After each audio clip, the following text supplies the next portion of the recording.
बेमेतरा में कर्मचारियों ने हड़ताल की चेतावनी दे दी है। समिति के कर्मचारियों ने हड़ताल की चेतावनी दी। 4 सूत्रीय मांगे ऐसी हैं, इन्हीं मांगों को पूरा करने के लिए ये चेतावनी दी गई है। तो देखिए, मांगे पूरी करने का अल्टीमेटम दिया गया। आउटसोर्सिंग का फैसला वापस लेने की मांग है। समिति कर्मचारियों ने कलेक्टर को एक ज्ञापन भी दिया है और इस ज्ञापन में इन मांगों का जिक्र किया गया है। ये तमाम लोग जो है पहुंचे हुए थे अपनी मांगों को लेकर और एक ज्ञापन कलेक्टर को सौंपा गया।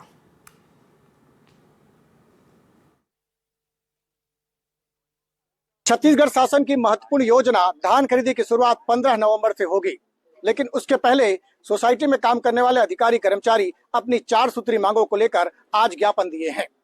आपको बता दूं कि पिछली सरकार और वर्तमान सरकार में भेदभाव का भी आरोप लगा है। पिछली सरकार में यही सोसाइटियां फायदे में जा रही थी, लेकिन वर्तमान में जब भाजपा की सरकार आई तो घाटे में चली गई और अपने वादे से भी मुकर गई है, क्योंकि इन्हें जीरो शॉर्टेज में राशि देने की बात कही गई थी जो अब तक नहीं दी गई है। तो चलिए सीधे यहाँ के जो अधिकारी कर्मचारी जो आए हुए हैं, ये पूरी पहले भीड़ देखिए जो यहाँ जो है वो कलेक्टेड में आए हैं, अपनी मांगों को लेकर ज्ञापन सौंपे हैं। चलिए बात करते हैं सबसे पहले जो यहाँ के अध्यक्ष हैं उनसे। शुभ नाम आपका? जी, जगमोही साहू सहकारी समिति संघ बेमेतरा जिला अध्यक्ष हूँ। किस बात को लेकर ये हम लोग हमारे 4 सूत्री मांग है जो हम पूरे समिति के हम लोग कर्मचारी लोग आए हैं, प्रभारी प्रबंधक भी आए हैं। हमारी 4 सूत्री मांग है, जिसमें पहला है कि शासन जो पिछले साल भी हमारे पिछले वर्ष भी हम लोगों को सूखा शॉर्टेज देने के लिए तैयार हुए थे, लिखित में लेटर भी दिए थे, उसको फॉलो नहीं किया। 28 फरवरी के बाद जो सुखद था उसको समिति को सुखद प्रदान किया जाएगा, जिसको आज तक फॉलो नहीं किया, न दिया भी नहीं। कहा जाए कि आप लोगों के पर विश्वास नहीं है सरकार का, जो आपके सर पे एक और बैठा रहे हैं, क्या लगता है? ऐसा ही है, विश्वास नहीं है तभी तो हमारे ऊपर प्राधिकृत अधिकारी प्रशासनिक अधिकारी को खरीदी केंद्र प्रभारी बना के बिठा रहे हैं।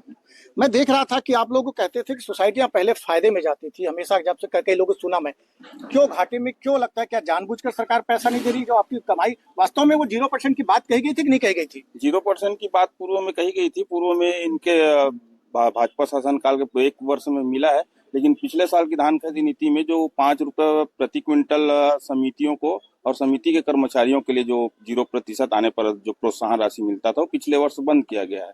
इस बार की धान खरीद नीति में उसको पुनः लाया गया है, लेकिन इस बार शासन ने बहुत ही दुर्भाग्यपूर्ण निर्णय है कहा जाएगा, खासकर ऑपरेटर के माध्यम से, कि जो 12 माह था उसको 6 माह कर दिया गया है और आउटसोर्सिंग जैसे मतलब एक तरह से हम 20 साल बाद अब समिति के कर्मचारी के रूप में काम कर रहे थे या खाद्य विभाग के रूप में काम कर रहे थे, लेकिन अब हमको एक किसी ठेकेदार का हिस्सा बनाएगा। चलिए हमारे साथ और कुछ लोग हैं बात करने के।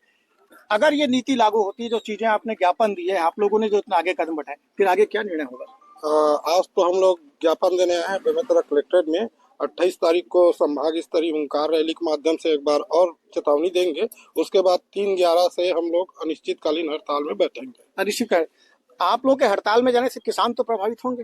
होगा ना, किसान बहुत प्रभावित होगा हम लोगों का हड़ताल करने से, क्योंकि हम लोग डाटा एंट्री ऑपरेटर हैं, सभी काम करते हैं समिति का, तो किसान परेशान ही होगा।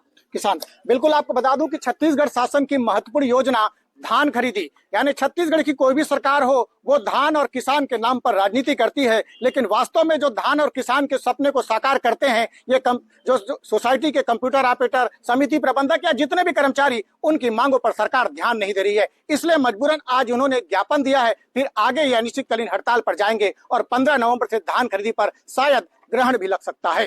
एनडीटीवी के लिए बेमेतरा से सुजीत शर्मा।